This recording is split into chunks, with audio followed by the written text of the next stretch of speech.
사무엘상 3장의 9절과 10절을 같이 봅니다.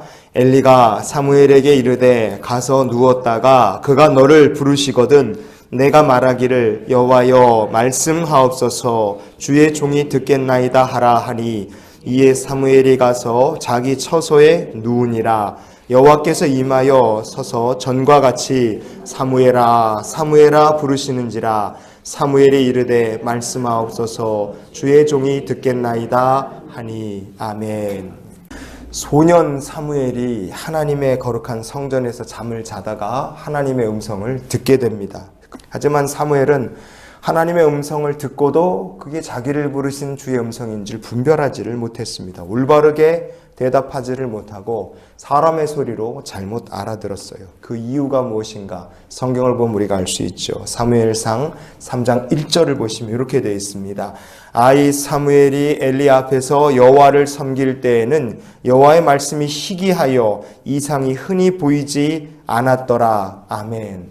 하나님께서 사무엘을 부르셨을 때는 이스라엘이 영적으로 많이 침체가 된 때였습니다.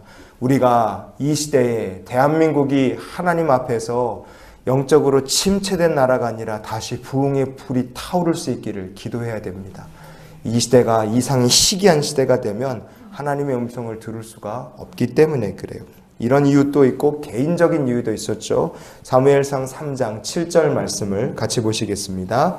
사무엘이 아직 여호와를 알지 못하고 여호와의 말씀도 아직 그에게 나타나지 아니한 때라. 아멘.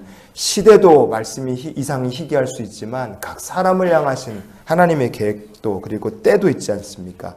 사무엘이 아직 하나님을 알지 못했고 하나님의 말씀이 그에게 임한 적이 없었습니다. 그래서 사무엘은 하나님의 부르심을 엘리 제사장의 얘기로 착각을 했던 거죠. 사무엘과 같이 신실한 사람에게도 무엇이 필요합니까? 하나님의 말씀을 들을 수 있는 믿음의 귀와 분별할 수 있는 영적 분별력이 필요한 겁니다. 그래서 하나님께서 우리들에게 이 시대에 하나님의 말씀 축복을 부어주시기를 기도하고 또한 우리 각 사람과 식구들 자녀들에게 믿음의 귀, 영적 분별력도 주시기를 우리가 늘 기도해야 되는 줄 믿습니다. 왜냐? 이 시대는 정말로 하나님의 부흥의 은혜가 필요한 때고 믿음의 귀와 영적 분별력이 다 필요한 때이기 때문에 그렇습니다. 세상에 이단이 많아도 정말 너무 많아요. 얼마 전에 아이들 방학을 기념해서 이제 동네 상봉동에 있는 쿠쿠에 가서 이제 아이들 이제 방학했다고 해서 밥을 사준 적이 있어요.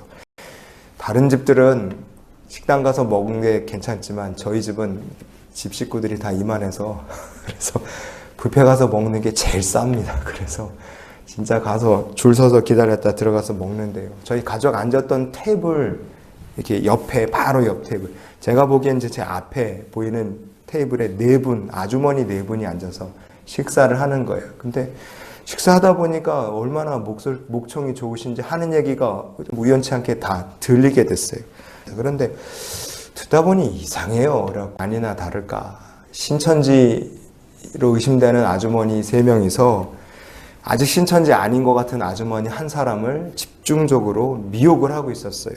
근데 이 신천지에 미혹된 것 같은 아주머니 셋이서 무슨 얘기를 하냐, 아주 집중적으로 자기들 다니는 교회 목사님들을 그렇게 욕하면서 교회 비방하고 교회가 이상하다 그러고 갈 만한 데가 없어서 댕기는 거지 이러면서 얘기하고요.